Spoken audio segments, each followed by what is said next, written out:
think humans have an innate predisposition to love storytelling. As children, that's how we learn. And I think for centuries, most people were storytellers. And there are a lot of oral cultures which still have traditions of storytelling. But for roughly the past century, we've moved away from that because of 20th century media technologies. So you think about radio, television, newspaper, print, movies. These all are great, powerful storytelling devices, but they're very capital intensive. So the average person in 1950 couldn't make a newspaper. The average person in 1980 couldn't make a movie. So we were de-skilled. We lost the storytelling ability. But new technologies make storytelling much more accessible, much easier. You think about storytelling with video. Video has become so much easier to use and to share. Right? And then other technologies. Think about audio for podcasting. You think about blogging, storytelling through Twitter. So I think our natural desire to tell stories has just bounced right back.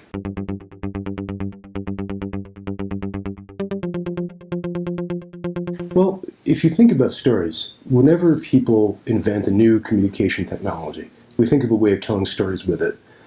So when we invented radio in the early 20th century, we came up with all kinds of ways to tell radio theater.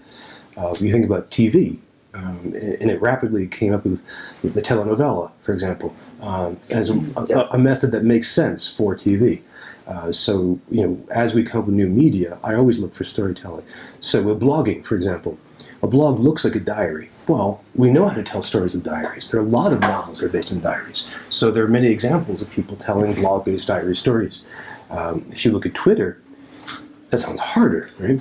But you can do very, very short stories, either 140 characters, or you can break it up across a series of tweets. Now, a fun thing to do is for different people to take turns with the story and pass it around. Podcasting, for example, is it's radio. It's a new form of radio. So you can do all kinds of stories with that. And YouTube is social media, maybe the most popular social media platform there is. And obviously, it's video. We can tell all kinds of stories that way.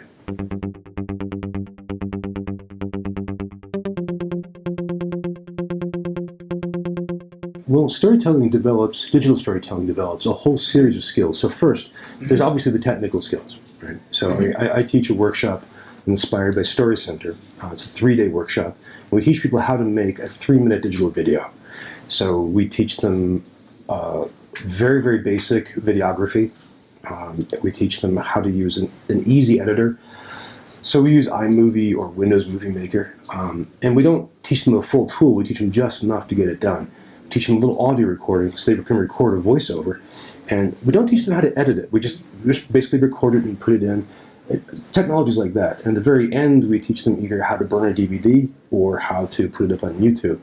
And it's 3 days. It's not a lot of time, but they can get something done.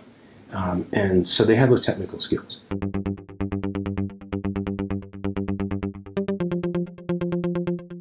Well, if we're talking about one person creating, we see that they're developing their digital voice.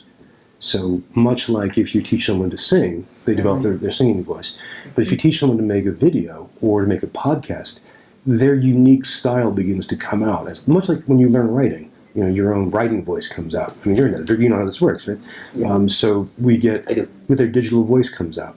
And in a way, that's their brand. It's very funny. When I teach this, people hate doing the audio part because most people hate the sound of their voice. And there are a lot of reasons for that, and so when they record it, they're like, "Oh, I want to do it." No. It's the hardest thing. It's the hardest thing.